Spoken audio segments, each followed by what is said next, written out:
एका परीक्षेला 5 ते 10 लाख विद्यार्थी बसतात, म्हणजे एका परीक्षेसाठी 100 कोटी रुपये उकळले जात आहेत.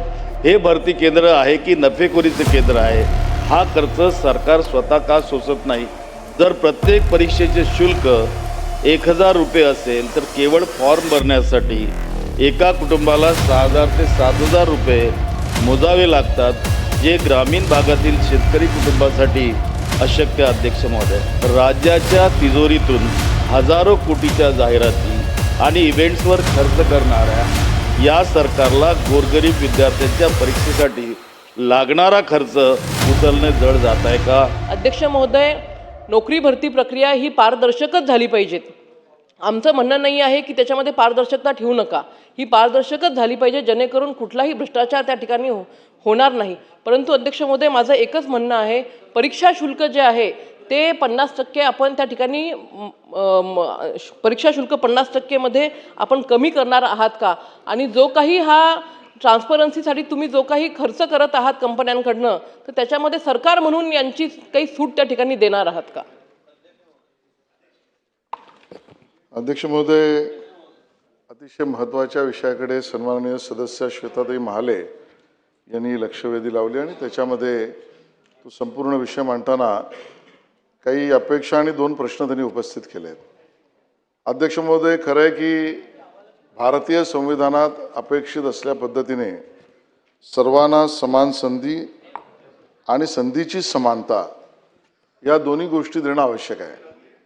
हेही खरं आहे की आपल्या माननीय देवेंद्रजींच्या नेतृत्वातील सरकारने आतापर्यंत महाभरती 1,20,000 पदांची केली आणि आता या अर्थसंकल्पामध्ये 70,000च्या वर विविध पदांची भरती विविध यंत्रणांच्या माध्यमातून करण्याचा निर्णय सुद्धा केलेला आहे.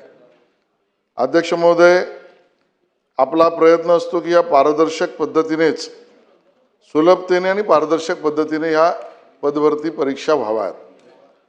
अध्यक्ष महोदय, आपल्याला याची कल्पना आहे की सद्यस्थितीत राज्य शासनातील वर्ग अ, वर्ग ब व वर्ग क या तिन्ही संवर्गांची सरळ सेवेची भरती ही महाराष्ट्र लोकसेवा आयोगामार्फत करण्यात येते. अध्यक्ष महोदय, ती सोडून जी भूतपूर्व दुय्यम सेवा निवड मंडळाच्या कक्षेतील म्हणजे महाराष्ट्र लोकसेवा आयोगाच्या कक्षेबाहेरील म्हणजे गट ब व राजपत्रित, गट क व गट ड संवर्गातील सरळ सेवेच्या पदांची भरती ही त्या संबंधित विभागामार्फत ही करण्यात येते. या 2 पद्धतीने आपल्याकडे पदभरती होते.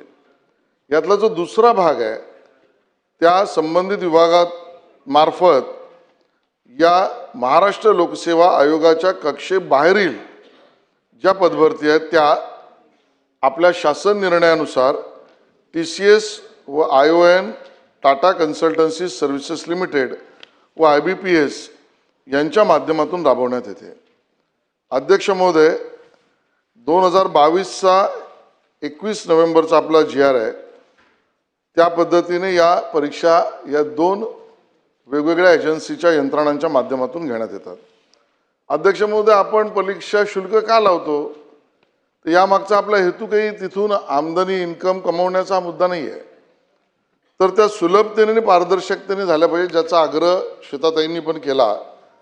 त्या करताना CCTV, चित्रीकरण, मोबाईल जामर, बायोमेट्रिक उपस्थिती, आयरिस स्कॅन, उमेदवारांचं फ्रिस्किंग या सगळ्या गोष्टी करायला लागतात आणि म्हणून या कंपन्यांकडून आपण तो दर त्या आपण परीक्षा शुल्क घेत असतो.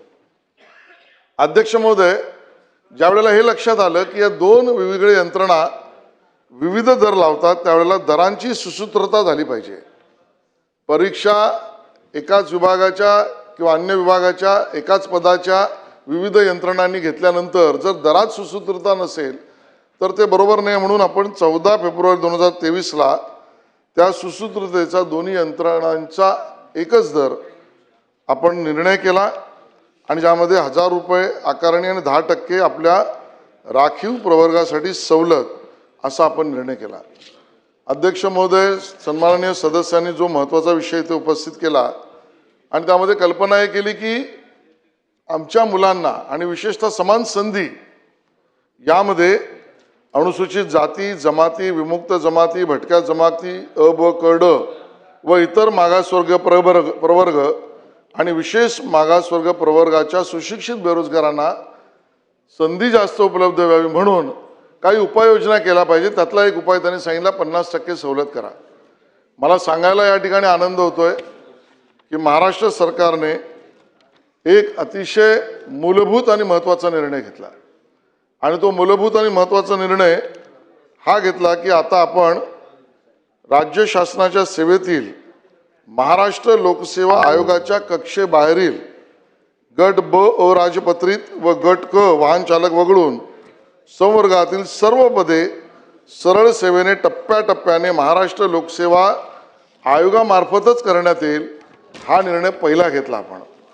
आणि मग ज्या बाहेरच्या यंत्रणांच्या माध्यमातल्या कचाट्यातून वाढणारी प्रवेश शुल्क याच्यावर कुठेतरी बंदी किंवा कमी करण्यासाठी आता MPSC स्वतःच निर्णय घेणार. हा पहिला भाग आहे.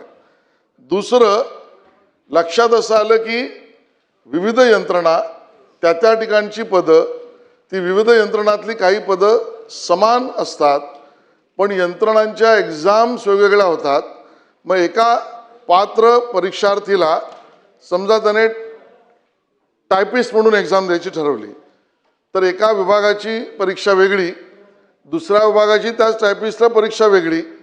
अशा पद्धतीने एका विद्यार्थ्याला जास्त परीक्षा त्याच पदासाठी वेगवेगळ्या विभागासाठी द्यायला लागतात आणि त्या प्रत्येक परीक्षेचं त्याला परीक्षा शुल्क भरायला लागतं आणि तो जो बर्डन आहे तो त्या परीक्षार्थीवर येत असतो.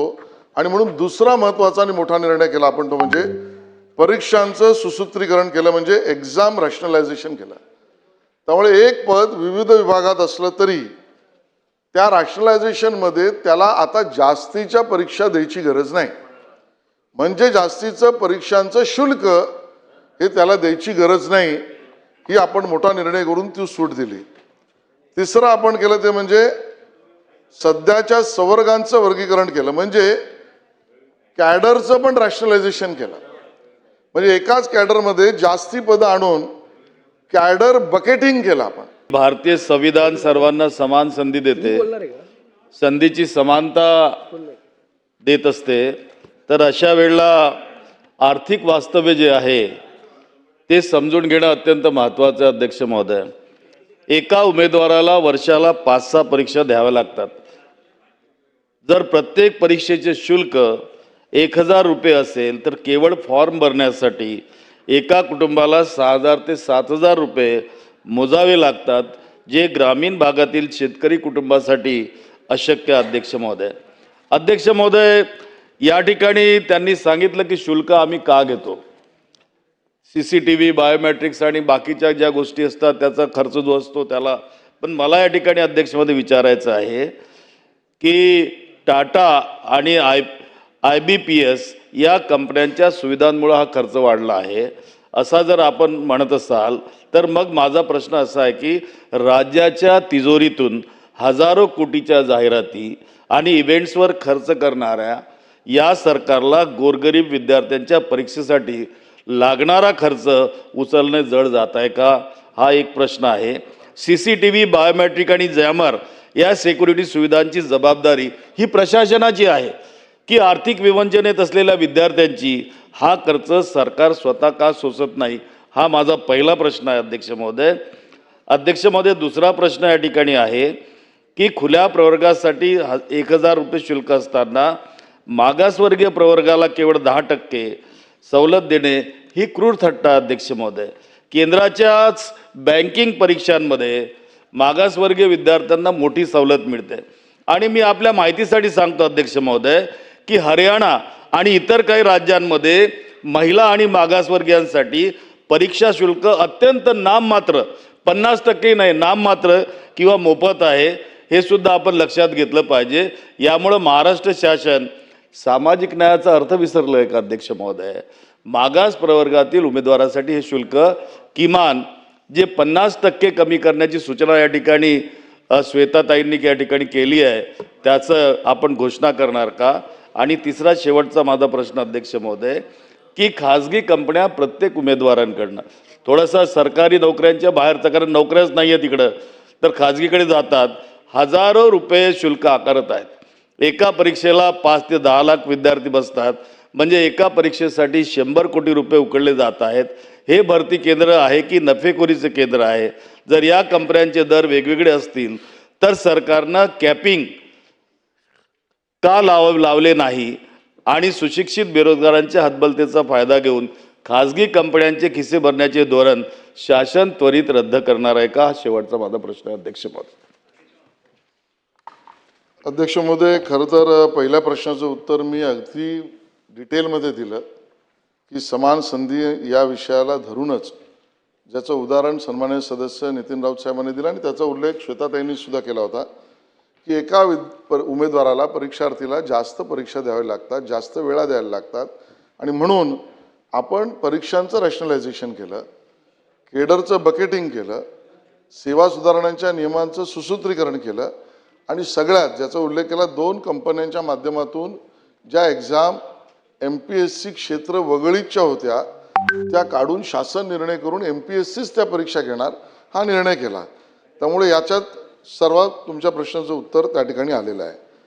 दुसरं आपण या ठिकाणी प्रश्न उपस्थित केला तो म्हणजे केंद्र सरकारच्या बँकिंगचा, परीक्षांचा आणि अन्य राज्यांच्या परीक्षांच्या बद्दलच्या असलेल्या, विशेषतः आपल्या राखीव प्रवर्गाच्या परीक्षार्थींना काय दर असला पाहिजे? मला या ठिकाणी स्पष्ट करायचं आहे अध्यक्ष महोदय, नफेखोरी, कमाई, फायदा हा राज्य सरकारचा या परीक्षातल्या परीक्षा शुल्काचा हेतूच नाही, तो कधीच नव्हता।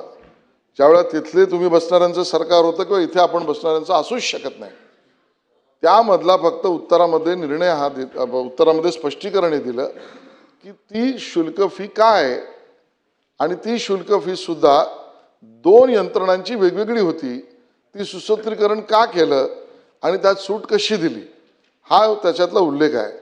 आणि त्यामुळे यामधील जी मागणी श्वेता महालेताईंनी केली की 50% त्यातली सूट असली पाहिजे आणि आपण तर केंद्रातल्या बँकिंगचा सुद्धा उल्लेख त्या ठिकाणी केलात, अन्य राज्यांचा उल्लेख केलात आणि कदाचित म्हणूनच मला आज या ठिकाणी स्पष्ट करायचं आहे की आपल्याला आपल्या राज्यातील असलेल्या राखीव प्रवर्गातील विद्यार्थ्यांच्या म्हणजे परीक्षार्थींच्या किंवा उमेदवारांच्या शुल्कामध्ये काय नेमकी सूट दिली पाहिजे यासाठी केंद्राच्या परीक्षांचा, अन्य राज्यात घेणाऱ्या परीक्षांचा, विशेषतः राखीव प्रवर्गातील याचा सर्वंकष अभ्यास करून 50 काय वाटलं तर त्यापेक्षा जास्ती सुद्धा, पण एक समिती त्याच्यावर अभ्यास सर्व राज्यांच्या करून आपण त्यावर सकारात्मक निर्णय घेऊ। अशाच नवनवीन अपडेट्ससाठी डिजिटल कोल्हापूर चॅनेलला सबस्क्राईब करायला विसरू नका।